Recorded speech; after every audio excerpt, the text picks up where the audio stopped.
When you elevate a woman, treating her like the ultimate prize, something shifts in her mindset. She starts to think, hold on, I'm the one calling the shots here. I don't need to try as hard. I've got options. Over time, her interest in you diminishes. In this video, we're going to explore how to flip that dynamic so she views you as the prize, the one she's eager to pursue. Here's a fundamental truth. The moment you start acting like she's above you, she naturally sees you as beneath her. That's just human nature. So how do you flip the script and position yourself as the one she's working to win over? A lot of men assume that treating a woman like a queen will earn them her affection. But here's the reality. People are attracted to those they see as a catch. If you're constantly treating her like the prize, she's going to assume you're not. She can't view both of you as the prize simultaneously, and deep down, she wants someone she's thrilled to chase. For women, romance often feels like the thrill of winning someone over.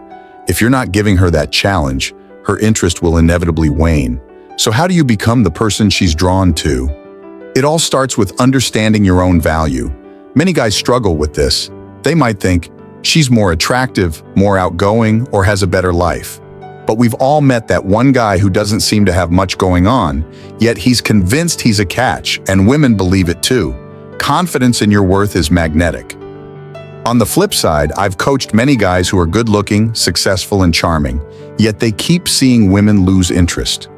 Why? Because they put women on a pedestal, believing that she's the true prize. The moment she senses that, her attraction begins to fade. I like to tell a story about my friend who had this saying, "If you think you're the man and act like the man, others will see you as the man. And once they do, you become the man." The same logic applies to being seen as the prize. If you genuinely believe you're the prize, your behavior will reflect that belief. And as you carry yourself with that confidence, women will begin treating you as such. Once they start treating you like the prize, it reinforces your belief that you are, in fact, the prize. It's like a loop. Does the belief come first or the behavior? The secret is, it always starts with your unwavering conviction in your own worth. Now let's talk about how to translate that belief into action when you're with a woman. You can't just flat out say, "Hey, I'm the prize here." If you do, she'll probably push back or doubt it. But when you subtly act like the prize, she'll arrive at that conclusion on her own. So how do you act in a way that communicates you're the prize? That's the next step. The next critical move is to stop seeking her validation. Think of it this way. In any interaction between two people, one person will inevitably put in more effort. The one trying harder ends up holding less power in the dynamic. There's a concept called the validation vacuum that comes into play during these encounters. When a man and a woman meet, one of them will instinctively try to impress the other, seeking approval. But if you're not the one chasing validation, it creates an unfamiliar feeling for her, like there's something missing. So what does she do? She starts seeking your validation, working to gain your approval instead. It's natural. One person always tries harder to win the other over. And once you stop chasing her validation, she begins to pursue yours. But what exactly does it mean to stop chasing validation? It's straightforward. It means you stop trying to impress her. You don't overthink your words or feel the need to highlight your accomplishments. Whether it's a job promotion, the car you drive, or your latest exotic vacation. A lot of guys do this unconsciously when they want to win a woman over. Even trying too hard to be the funny guy shifts the dynamic, because at that point, you're performing, and she's the audience. The truth is, women enjoy being the ones doing the winning. They don't want a man who laughs at every joke or constantly offers compliments. They want to feel the challenge of earning your attention and approval. So, by stepping back and letting her take on that role, you're actually creating the dynamic she's naturally drawn to. A huge part of not chasing validation is learning to show, not tell.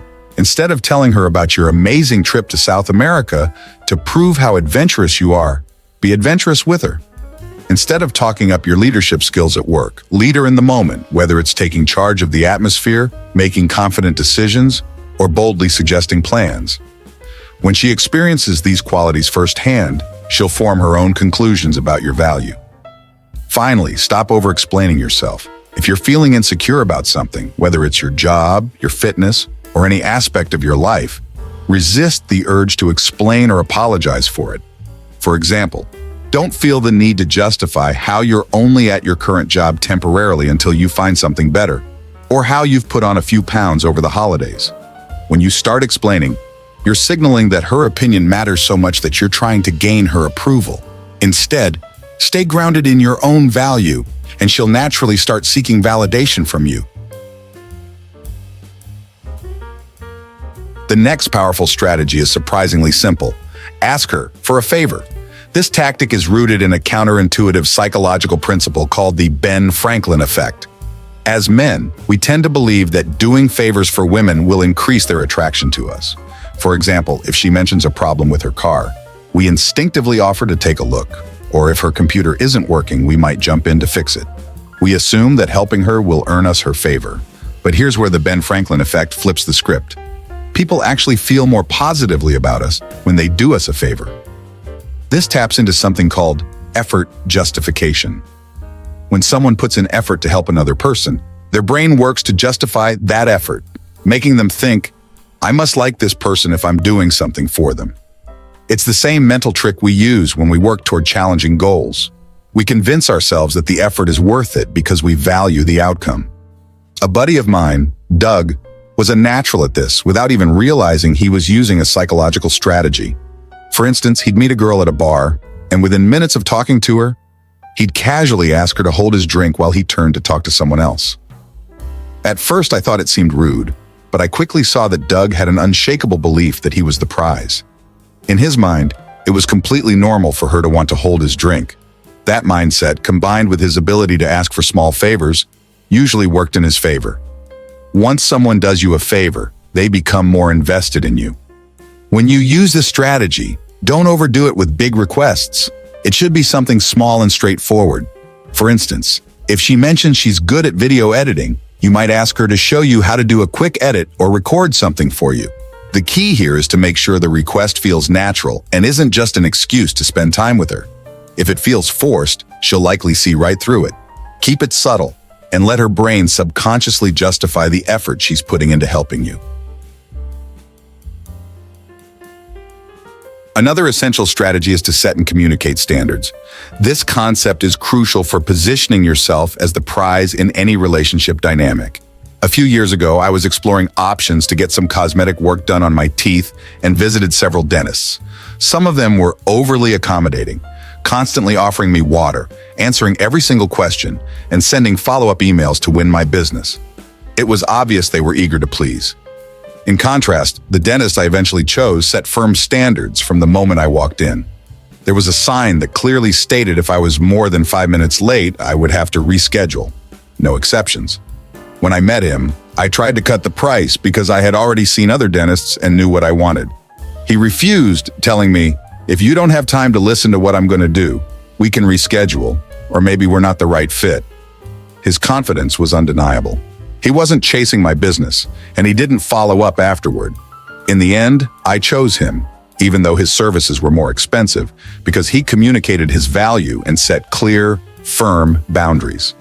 This principle applies directly to dating. One way to set and communicate your standards is by refusing to let a woman downgrade your plans. For instance, if you've planned a dinner date and she suggests lunch instead, that's a downgrade. Lunch lacks the intimacy and possibilities that dinner offers. Many men would agree to lunch out of fear of losing the opportunity, but by doing so, they send the message that they're not the prize. Instead, uphold your standard by saying something like, I'd rather meet for dinner. Let's reschedule for a night when you're free.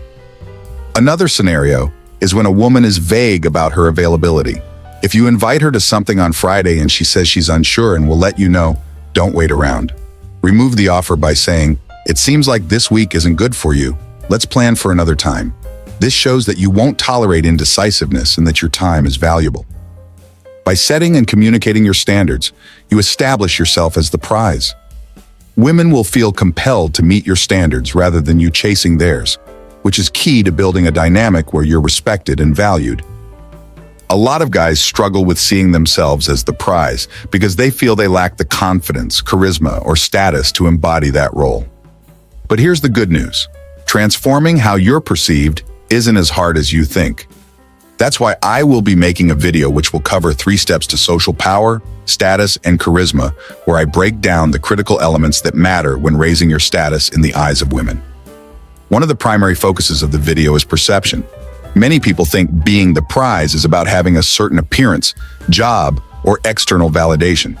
In reality, these are surface-level qualities that might open a few doors, but they won't keep women interested long-term. They're like a resume. They might help you get more dates or attention, but ultimately, what matters is how you carry yourself, your attitude, and your internal sense of worth. In the video, you'll learn that being the prize isn't based on some objective reality.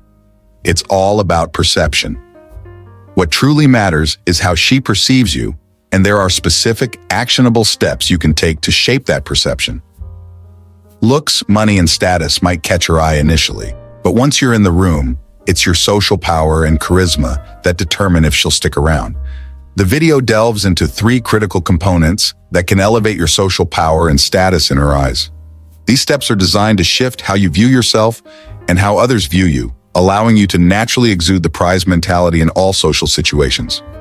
If you're serious about improving your charisma and becoming the prize in the eyes of women, this class will give you the foundation and tools to make it happen. All right, that wraps it up for this video. If you got any value or insights from it, make sure to hit the like button and don't forget to subscribe for more content just like this. Thanks for watching, and until next time, be masculine.